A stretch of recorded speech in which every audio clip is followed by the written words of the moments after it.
का जवाब तो देना होगा। मैं आप सभी का स्वागत है, मैं हूं डॉक्टर अवधेश मिश्रा। छत्तीसगढ़ में निकाय चुनाव का बिगुल बज चुका है, तैयारियां तेज है। 22 जनवरी वो तारीख जब नोटिफिकेशन के साथ ही नामांकन की प्रक्रिया शुरू हो गई, लेकिन राजनीतिक दलों में अभी भी नाम के ऐलान को लेके जो संभावित दावेदार है, प्रत्याशी है, वो भी अभी इंतजार में बैठे हैं कि कब राजनीतिक दलों के द्वारा नामों का ऐलान किया जाए। लेकिन हलचल तेज है, बैठकों का दौर लगातार जारी है, अलग अलग कमेटियों को एक्टिव कर दिया गया है ताकि चुनाव में जो है असर दिखाया जा सके और चुनाव में जो राजनीतिक दलें हैं वो जीत के सामने आ सके। तो कुल मिला के कहा जा सकता है कि चुनाव की तैयारी हुई तेज, कौन किस पे पड़ेगा भारी, आज इसी विषय पे चर्चा करेंगे। लेकिन उससे पहले देख लीजिए ये खास रिपोर्ट।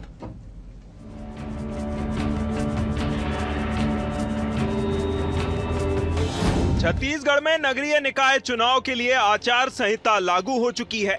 22 जनवरी से निकायों में नामांकन का दौर भी प्रारंभ हो गया है, लेकिन अब तक सियासी दल प्रत्याशी तय नहीं कर पाए हैं, जबकि विधानसभा 2023 में ठीक इसके उलट देखने को मिला था। हैरत की बात तो यह भी है कि सियासी दलों को अपना प्रत्याशी चुनने के लिए महज 5 दिन से भी कम समय मिलने वाला है। यही वजह है कि सियासी दलों में चुनाव का ऐलान होते ही उठापटक भी तेज हो गई है। प्रदेश में 10 नगर निगम, 45 नगर पालिका और 114 नगर पंचायतों के 2800 से अधिक वार्डों के लिए सियासी दलों को 28 जनवरी से पहले न सिर्फ प्रत्याशी तय करना है, बल्कि उनके बी फॉर्म समेत तमाम प्रक्रियाएं भी पूरी कर नामांकन भी दाखिल कराना है। सियासी दलों के लिए यह बड़ी चुनौती है और न सिर्फ प्रत्याशी ऐलान बल्कि बागियों को रोकना, रूठों को मनाना भी होगा। बात राजनीतिक दलों की तैयारी की करें तो कांग्रेस के पूर्व प्रदेश अध्यक्ष धनेंद्र साहू ने कहा कि हमारी पार्टी की तैयारी पूरी है, जो भी दिशा निर्देश हैं जारी किए गए हैं। सभी जिला और ब्लॉक कमेटी में प्रत्याशी चयन की प्रक्रिया तेज है।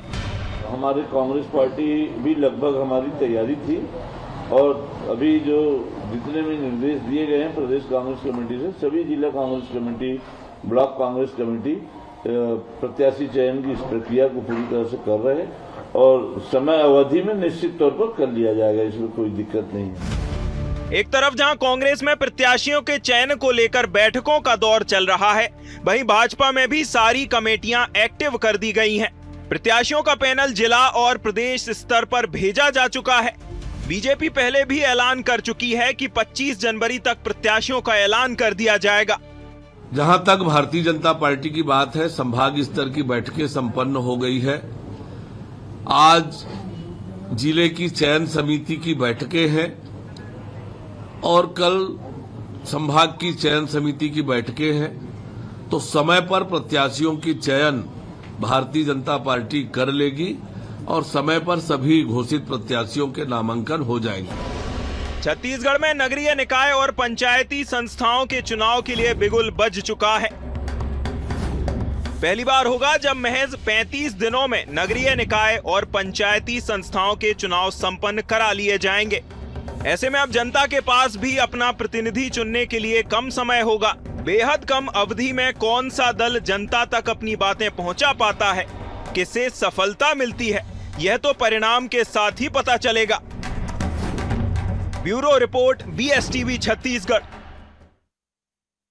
इस रिपोर्ट को देख के आपको बिल्कुल समझ आया होगा कि चुनाव की तेज तैयारी, कौन किस पे पड़ेगा भारी। आज इसी विषय पे चर्चा कर लेते हैं।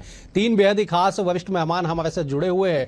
मेहमानों का तारुफ सबसे पहले आपसे करा देता हूं। बीजेपी की ओर से गौरीशंकर श्रीवास है, वरिष्ठ नेता है, प्रवक्ता है। गौरी जी, आपका बहुत स्वागत है। कांग्रेस की ओर से विकास उपाध्याय जी है, विकास तिवारी जी है, वरिष्ठ नेता है, प्रवक्ता है। विकास जी, आपका भी स्वागत है। सूबे की सियासत पे पैनी नजर रखने वाले, राजनीति के हर पहलू को बारीक से समझने वाले वरिष्ठ पत्रकार डॉक्टर अनिल द्विवेदी भी हमारे साथ है। अनिल जी, आपका भी बहुत स्वागत है। अनिल जी, मैं डिबेट की शुरुआत आज आपसे करना चाहता हूं। दोनों दलों की तैयारी, बहुत कम समय का अवधि और चुनाव का संपन्न होना, क्या सियासत हलचल, कितनी तैयारी आपको राजनीतिक दलों को देखने को मिल रहा है? अनिल जी। देखिए अवधेश जी, इस नगरीय निकाय चुनाव में 10 नगर निगम के चुनाव होने हैं, 49 नगर पालिकाओं के चुनाव होने हैं और लगभग 114 से ज्यादा नगर पंचायतों में चुनाव होंगे, नगर पालिका और नगर पंचायत मिलाकर। इसके अलावा लगभग 2973 पदों पर पंच और सरपंच चुने जाएंगे। तो इस तरह से ये पूरा एक खाका है और जाहिर सी बात है, विधानसभा और लोकसभा चुनाव और विधानसभा उपचुनाव होने के बाद अब सरकार की भी परीक्षा नगरीय निकाय चुनाव में और कांग्रेस की भी होनी है। कांग्रेस पास खोने के लिए कुछ भी नहीं है, उसे तो पाना ही पाना है, क्योंकि विधानसभा और लोकसभा के चुनाव में पार्टी ने काफी कुछ सबक सीखा होगा। कड़वी हार हुई, करारी हार हुई थी, और अब नगर निगम चुनाव है, इसलिए कांग्रेस की उम्मीदें इसलिए थोड़ा सा इसलिए ज्यादा जवान हुई है क्योंकि नगरीय निकाय चुनाव का जो ट्रेंड रहा है उसमें 60 और 40 का रेशियो आमतौर पर आता है। इसके पहले कि जितने नगर निगम चुनाव हुए 2003 से लेकर के अभी तक जो हो रहे हैं, इन चुनाव में सत्ता पक्ष 60% सीटें पाता है और विपक्ष जो है 40% सीटें पाता है। तो ये है कि स्थानीय सरकारों में किसका दबदबा हो, किसका कब्जा हो, इस बात की लड़ाई शुरू हुई है। आरक्षण हो चुके हैं, नगर निगम के महापौरों के लिए भी हो चुके हैं और बाकी नगर पालिकाओं में भी हो चुके हैं। और सबसे बड़ी बात होगी कि दोनों ही दल ये दावा कर रहे हैं कि हम 33% से ज्यादा आरक्षण महिलाओं के लिए देंगे। बीजेपी ने शायद 50% का ऐलान कर दिया है कि नगर पंचायत चुनाव में 50% महिलाओं को टिकट देंगे। अब ये कितना धरातल पर उतरते हैं राजनीतिक दल, ये राज्य की आधी आबादी यानी महिला शक्ति को पता चलेगा। लेकिन कुल मिलाकर के ये है कि सरकार की भी अग्नि परीक्षा होनी है, क्योंकि एक साल के लगभग हो चुका है। कुछ एंटी इनकम्बेंसी है, कुछ मुख्यमंत्री विष्णुदेव साय और उसकी सरकार ने कुछ अच्छे काम भी किए हैं, नक्सलवाद जैसे मुद्दे हैं और ऐसे बहुत से मुद्दे हैं जिसमें सरकार ने अच्छी उपलब्धि हासिल की है। तो ये सब कुछ के नतीजे आपको इन चुनाव में दिखाई पड़ेंगे। ठीक है विकास जी, क्या तैयारी कांग्रेस पार्टी की, क्योंकि अनिल जी ने बहुत गंभीरता से इस बात को कहा कि कांग्रेस के पास खोने के लिए कुछ नहीं है, लेकिन थोड़ा सा मैं इस बात को उल्लेखित करना चाहूंगा कि 10 नगर निगम, 49 नगर पालिका और 114 नगर पंचायत, लगभग सभी जगह कांग्रेस के अध्यक्ष महापौर हैं। खोने के लिए पूरा मैदान है आपके पास राज्य विधानसभा के बाद, कैसे बचाएंगे और कितनी तैयारी? अवधेश जी, अभी ये जो चुनाव होने हैं इसमें जो कांग्रेस पार्टी तो 5 साल चुनाव के मूड में और एक्शन में रहती है। संगठन अपना काम करता है, चाहे लोकसभा का चुनाव हो, विधानसभा को, नगर निगम, नगर पालिका, पंचायत का चुनाव हो। कांग्रेस पार्टी का जो संगठन है मजबूती के साथ अपने प्रदेश अध्यक्ष दीपक बैज के नेतृत्व में ये काम कर रहे हैं, और जो हमारे CLP है डॉक्टर चरणदास महंत, हमारे जो प्रभारीगण हैं उनके नेतृत्व में काम चल रहा है। लेकिन इस चुनाव में आप सबसे बड़ी चीज देखिए, बाकी हार जीत तो चुनाव में लगा रहता है। गौरी श्रीवास अपने दावे करेंगे, मैं अपना दावा करूंगा। 1 नेशन 1 इलेक्शन, पिछला आप लोकसभा और राज्यसभा का सत्र देखिए। श्री नरेंद्र दामोदर दास मोदी जी जो भारत देश के यशस्वी प्रधानमंत्री है, उन्होंने बिल लाया, मोदी सरकार ने बिल लाया, उनके मंत्री ने बिल लाया, बिल पास हुआ। मतलब ये था एक देश एक चुनाव। अभी उसकी मट्टी पलित अगर कोई किया है तो विष्णुदेव साय की सरकार ने नगर पालिका नगर का चुनाव अलग, पंचायत का चुनाव अलग, और जो वो रिजल्ट आएगा वो भी टुकड़ों टुकड़ों में। इतनी क्या घबराहट है? और मैं तो ये समझता हूँ जिस दिन ये आदेश नरेंद्र मोदी जी सुने होंगे वो तो भौचक रह गए होंगे कि ये क्या हो रहा है। मेरा शपथ कुछ था, और इससे स्पष्ट होता है जो भाजपा की घबराहट है, जो भाजपा लगातार मुद्दों में घिर रही है और जनता जिससे उखड़ी हुई है, तो आप तो ये समझ लीजिए कि जो अपने प्रधानमंत्री के शपथ वचन उसको मट्टी पलित कर रहे हैं 1 नेशन 1 इलेक्शन का, तो इनके आगे क्या स्थिति हो जाएगा ये आप सोच लीजिए। गौरी जी जवाब दीजिएगा। हालांकि सरकार से लेके सत्ताधारी दल से लेके सारे लोग इस बात का दावा कर रहे हैं कि देश भर में सबसे पहले 1 नेशन 1 इलेक्शन को लागू करने वाला छत्तीसगढ़ राज्य बना है। विकास जी डिफर करते हैं, जरा जवाब दीजिए। विकास जी ने शुरू में कहा कि हमारा संगठन गतिशील है, चलायमान है, साल भर कार्य करता है, क्रियाशील है। यह बात अलग है कि दीपक बैज जी की कार्यकारिणी आज तक घोषित नहीं हो पाई है। 2 से 3 जिला अध्यक्ष इन्होंने बदले हैं, ये इनके संगठन की क्रियाशीलता है, बात नंबर 1। दूसरा, इन्होंने कहा 1 नेशन 1 इलेक्शन लागू नहीं है। भैया, 1 नेशन 1 इलेक्शन का जो ड्राफ्ट है वो संसदीय समिति के पास विचाराधीन है। हम जो कर रहे हैं पूरे भारत देश में अपने आप में एक नया प्रयोग है। तीसरी महत्वपूर्ण बात, चुनाव से भागने वाले इस विषय को लेकर हाई कोर्ट की शरण लेने की बात करते थे। आमने सामने की लड़ाई लड़ने की इनमें बखत नहीं थी। ये तो वो भगोड़े लोग थे जो प्रत्यक्ष चुनाव प्रणाली से भागकर प्रत्यक्ष तरीके से पार्षदों को खरीद कर, डराकर, धमकाकर और तरह तरह के हथकंडे अपनाकर महापौर और सभापति और तमाम प्रकार के पद में बैठे थे। आपने बहुत अच्छी बात की कि आप खोने के लिए आपके पास है, पाने के लिए कुछ नहीं है। तो निश्चित तौर पे आप देखेंगे जितना भी चुनाव हो रहा है उसमें कांग्रेस पार्टी सिर्फ दुर्गति की ओर जा रही है, इससे ज्यादा कुछ नहीं हो रहा है। इनके कार्यकर्ताओं की स्थिति बुरी तरह से उस हद तक जा पहुंची है कि बहुत सारे सीटों में दावेदार नहीं है, ना पैनल बन के आया है। और सबसे महत्वपूर्ण बात, साल भर हो गया, ऊपर हो गया, एक बार भी ना सड़क में ना सदन में सरकार को किसी मुद्दे पर नहीं घेरा गया। दूसरी महत्वपूर्ण बात, जनहित के मुद्दे पूरे नदारद है। तीसरी महत्वपूर्ण बात, जनता के बीच कोई विपक्ष की जो छाप होती है वो कहीं भी साल भर में दिखाई नहीं दिया अवधेश जी। इस बात के गवाह मीडिया भी है, जनता भी है। जनता को उम्मीद थी कि चलो विपक्ष में बैठाए थे, आम जन के मुद्दे आएंगे, ना सड़क में दिखाई दिया ना सदन में दिखाई दिया। लड़ाई हुई, लड़ाई आपस में हुई, जूतम बाजार आपस में हुआ। और अब लड़ने की बात हमसे करते हैं तो पहली बात अपना घर संभाल लीजिए, प्रत्याशी बना लीजिए। हमारे नामों का पैनल आ चुका है, हमारी तैयारी साल भर थी, हमने साल भर कार्य किया है जिसका परिणाम हम देने जा रहे हैं। ठीक है अनिल जी, दोनों दलों की अपनी तैयारियां हैं। जनता के जहन में क्या चल रहा होगा इस वक्त? आप लगातार जनता के बीच में रहते हैं, फीडबैक आपको मिलते रहता है, क्या चल रहा होगा जनता के जहन में? 11 तारीख को वोट देना है इन्हें, अपना पार्षद महापौर चुन लेना है, बहुत कम समय का वक्त बचा है। देखिए नगर निगम के चुनाव स्थानीय स्तर पर होते हैं, स्थानीय मुद्दे बहुत मायने रखते हैं और इसलिए इस प्रदेश की जनता, जैसा कि आपने सवाल किया है कि क्या सोच रही होगी, वो 3 चीजों पर अपना वोट देगी। पहला है चेहरा क्या होगा। बिल्कुल। तो चेहरे के मामले में आप और हम तीनों जानते हैं, प्रवक्ता भी जानते हैं कि पार्टी से ज्यादा लोकल छवि के नेता को ज्यादा मायने तवज्जो दिया जाता है, यानी जिसकी छवि अच्छी होगी वो जीत जाएगा, भले वो निर्दलीय खड़ा हो। तो इसलिए पार्टियां बहुत फूक फूक करके चेहरा तय करेंगी और तय करना भी चाहिए। तो पहला होता है चेहरा। दूसरा होता है कि आपने आपकी नीति क्या है, आपकी योजनाएं क्या होगी, आप जनता के कल्याण के लिए क्या करेंगे। दोनों पार्टियां घोषणा पत्र जारी करेंगी और जिस तरह की 2023 के चुनाव में बीजेपी ने बारी मारी लोकसभा और विधानसभा में, क्या इस तरह का कोई वादा यदि बीजेपी इस चुनाव में करती है, नगर निगम के चुनाव में, तो वो उसके लिए और सरप्लस हो जाएगा। कांग्रेस को भी है कि वो 2023 के विधानसभा चुनाव के से सबक लेते हुए इस बार के नगरीय निकाय चुनाव में इतना लोक लुभावन घोषणा पत्र लेकर के आए कि जनता उसे वोट दे, उसके प्रत्याशियों को जिताए। लेकिन क्या ये संभव होगा? क्योंकि जो सरकार में है उस पर जनता ज्यादा भरोसा करती है, क्योंकि वो जानती है सरकार में है, इनके पास पैसा है, इनके पास प्लानिंग है। इसलिए बीजेपी ने घोषणा पत्र समिति बना दी है और अब वो घोषणाएं तय कर रही है कि कौन कौन सी घोषणाएं करनी चाहिए। और तीसरी बात जो मैं आपको कहना चाहूंगा वो यह कि कल्याण किसने जनता का किया, किसने जनता के हित में लड़ाई लड़ी। क्या कांग्रेस ने 1 साल में कुछ ऐसे आंदोलन किए जिससे जनता उससे प्रभावित हो और वो बीजेपी को नकार के कांग्रेस को वोट दे? तो ये एक लड़ाई क्या कांग्रेस ने ऐसी लड़ी? क्या उसने युवा तुर्क नेता तैयार किए जो साफ और स्वच्छ छवि के हों? क्योंकि बूढ़े और कृषका चेहरों से अब जनता थक चुकी है, वो बहुत सीनियर लीडरों को नहीं चुनना चाहती, यंग लड़े विकास तिवारी जैसे और गौरीशंकर श्रीवास जैसे नेताओं को चुनना चाहती है। ट्रेंड भी यही चल रहा है। तो क्या दोनों राजनीतिक दलों ने नए चेहरे खड़े किए हैं? क्या जनता के बीच जिनकी छवि है उनको वो उम्मीदवार बनाएगी, महापौर का, पंच का या सरपंच का या पार्षद का?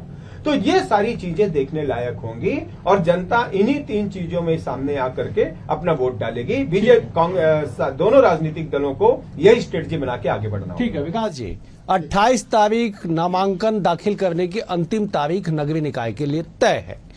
आज 22 तारीख का वक्त हो चुका है। प्रत्याशियों के ऐलान को लेके कांग्रेस की क्या तैयारी है? मैं इसलिए सवाल पूछ रहा हूं क्योंकि बीजेपी दावा कर रही है कि उनके जो नाम है वो ब्लॉक मंडल से जिले तक और जिले से प्रदेश तक पहुंच चुके हैं। कांग्रेस कहां पे दिखाई पड़ती है? कांग्रेस की स्थिति इससे ज्यादा अच्छी है। मैं तो कह रहा हूं कि बस नाम का घोषणा करना बाकी है। विषय आप एक बात ये बताइए कि जो गौरी श्रीवास कभी डीएलएड बीएलएड की लड़ाई में दिखते थे, कभी वो जो वृद्धा पेंशन की महिलाओं के साथ दिखते थे, जो वो बेवाएं जिनको सरकारी नौकरी मिलता था उनके साथ इन्होंने लड़ाई लड़ा, इनके ऊपर प्रकरण दर्ज हुआ। अब ये जैसे ही वो बीएलएड डीएलएड के अभ्यर्थियों को देखते हैं रास्ता बदल के भाग रहे हैं। ये जब ओपी चौधरी गली में जाते हैं, महिलाएं पूछती हो 500 सिलेंडर कहाँ है, ओपी चौधरी गली से भागते हैं। और विजय शर्मा जी जब पूछते हैं महिलाएं कि आप बोले थे बिजली बिल आधा होगा, वो बिजली का बिल डबल हो गया, तो विजय शर्मा गली छोड़ के भागते हैं।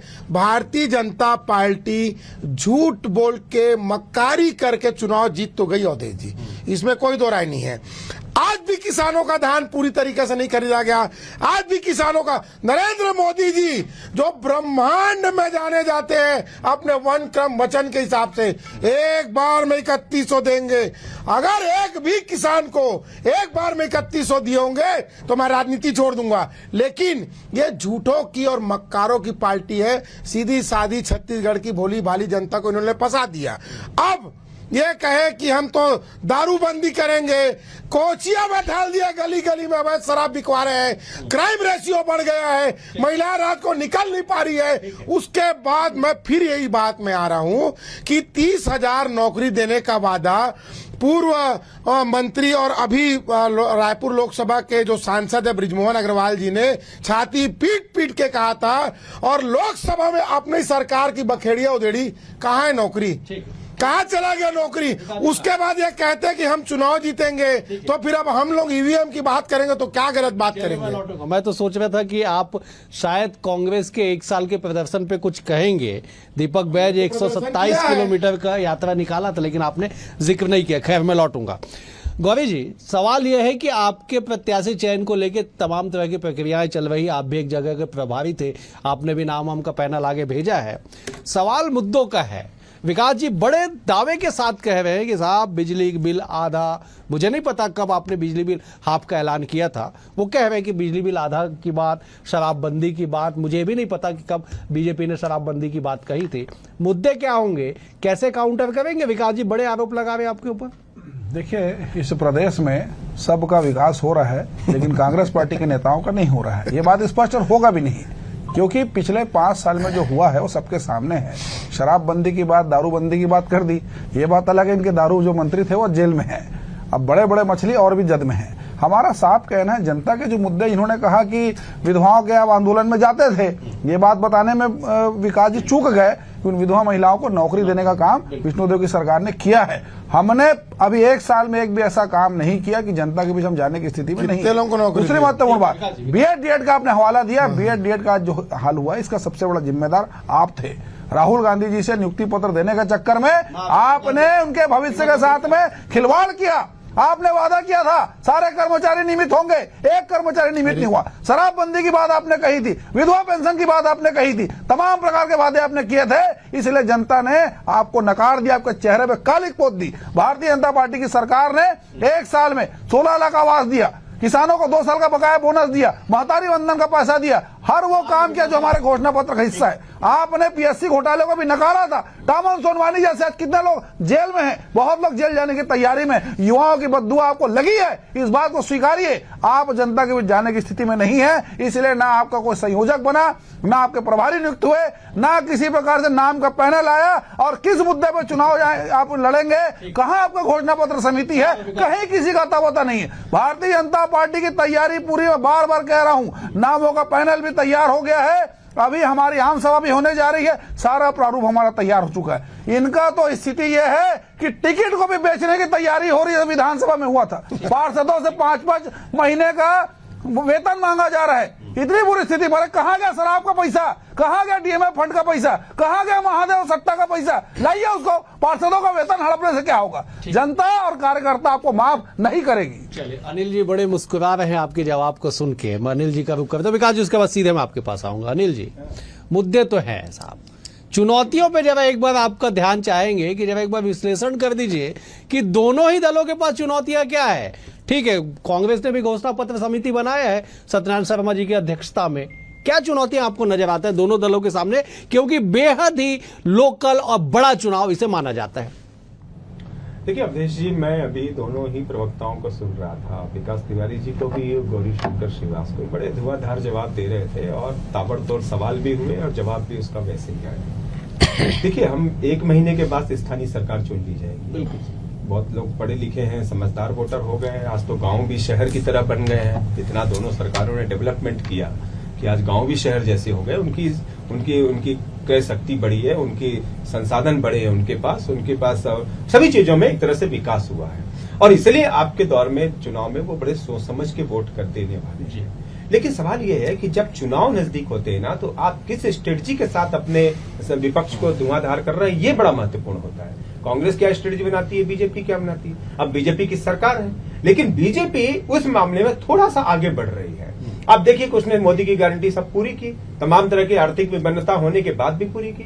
किसानों को जो बोनस का मुद्दा था या अभी शेष बची हुई राशि देने का, उसका भी वादा वो किया और वो देंगे।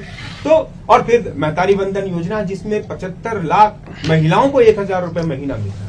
ये सब ऐसे ही तो नहीं दिया जा रहा है, ये प्राप्त कर रहे हैं लोग। और जब बीजेपी चुनाव के इसके आधार पर वोट मांगेगी तो लोग सोचेंगे यार वोट देना चाहिए, क्योंकि हमारे हित का काम हो रहा है। अब कांग्रेस का दायित्व ये था कि इन 1 सालों में क्या उसने भ्रष्टाचार के चेहरे उजागर किए, बल्कि सरकार ने इस तरह के कदम उठाए कि कांग्रेस उस पर घिरने लग गई है। जिस तरह पीएससी घोटाले के लोग अंदर गए, जिस तरह से कोयला घोटाले में अंदर गए, जिस तरह से भी शराब घोटाले में पूर्व मंत्री जेल चले गए, इस करके सरकार ने ऐसे फैसले किए जिससे कांग्रेस बैकफुट पर आई है। वो कहीं न कहीं असंदिग्ध और अविश्वसनीय दिखाई दे, ऐसा सरकार ने कदम उठाया है। अब कांग्रेस के लिए ये निश्चित तौर पे करना चाहिए था कि वो इसकी क्या तोड़ निकालती, वो क्या आंदोलन करती, वो सरकार को कैसे घेर सकती थी। मुझे लग रहा है इस मामले में कांग्रेस अभी थोड़ा फेल दिखाई दी। ठीक है, चलिए विकास जी, नगर निगम पंचायत के चुनाव बड़े गंभीर चुनाव माने जाते हैं। आप खुद इस चुनाव के एक्सपर्ट हैं, 2 चुनाव आप लड़ चुके हैं।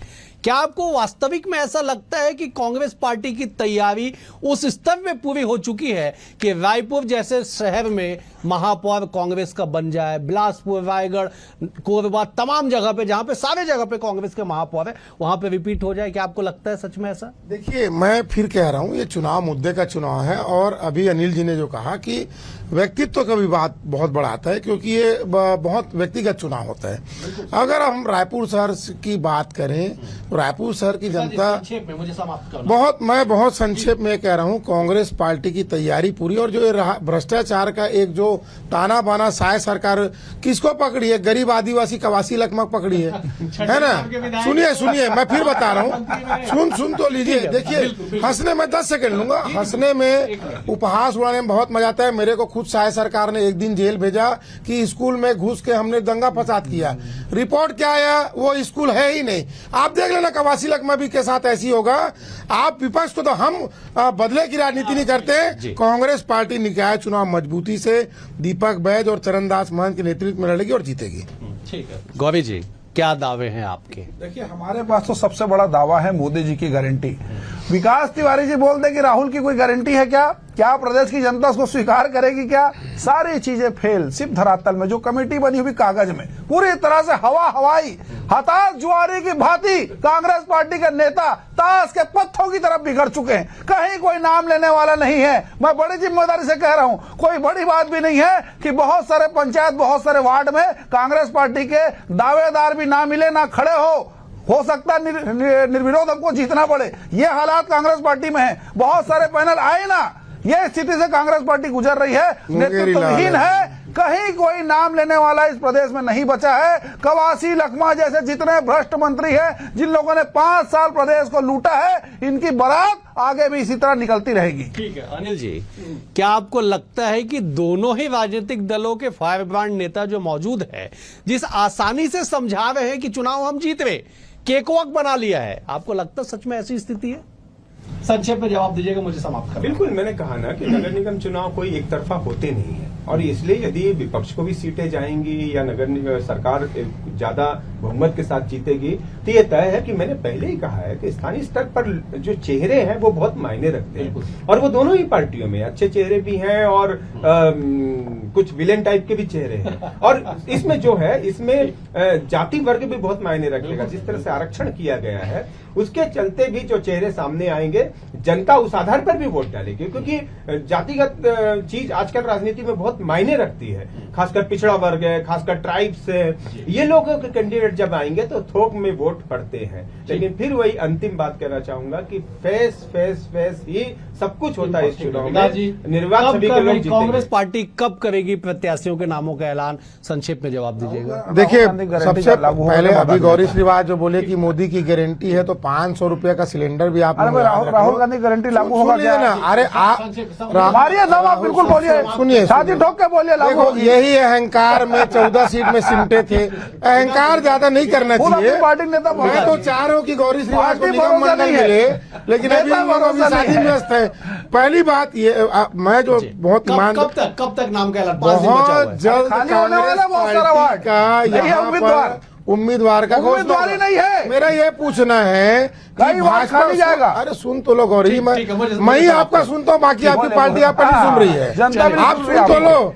आप ये बताओ कि विष्णुदेव साय का चलेगा, रमन का चलेगा, ठीक है। कि सेठ ठीक है, ब्रिजमोहन का गौरी जी, चलेगा, वो आप कब बताओ। बीजेपी कब पार्टी का प्रत्याशी का ऐलान का भी 10 सेकंड में जवाब मुझे समाप्त कर दो। अगले 2 दिन के बाद प्रत्याशियों का ऐलान हो जाएगा। भारतीय जनता पार्टी सामूहिक नेतृत्व में चुनाव लड़ती है। माननीय मुख्यमंत्री विष्णुदेव साय जी के नेतृत्व में, माननीय अध्यक्ष जी के नेतृत्व में हम चुनाव लड़ रहे हैं और चुनाव जीतने जा रहे अध्यक्ष जी हैं। दुखी चलिए, आपके। दोनों ही दलों की तैयारियां तेज है। समीक्षक भी कह रहे हैं कि जितनी तैयारियां तेज है, जितना आसान दिखाया या बताया जा रहा है, जनता उतना आसान लेने वाली तो नहीं है इस चुनाव का। लेकिन अंततः जनता जनार्दन है, वो तय करेगी कि उनके वार्ड का, उनके शहर का सिरमौर कौन होगा। फिलहाल आज के लिए इतना ही। आप तीनों मेहमानों का बेहद शुक्रिया। अनिल जी आपका शुक्रिया, विकास जी आपका शुक्रिया, गौरी जी आपका भी शुक्रिया। कल एक और विषय के साथ होगी मुलाकात, तब तक के लिए नमस्कार।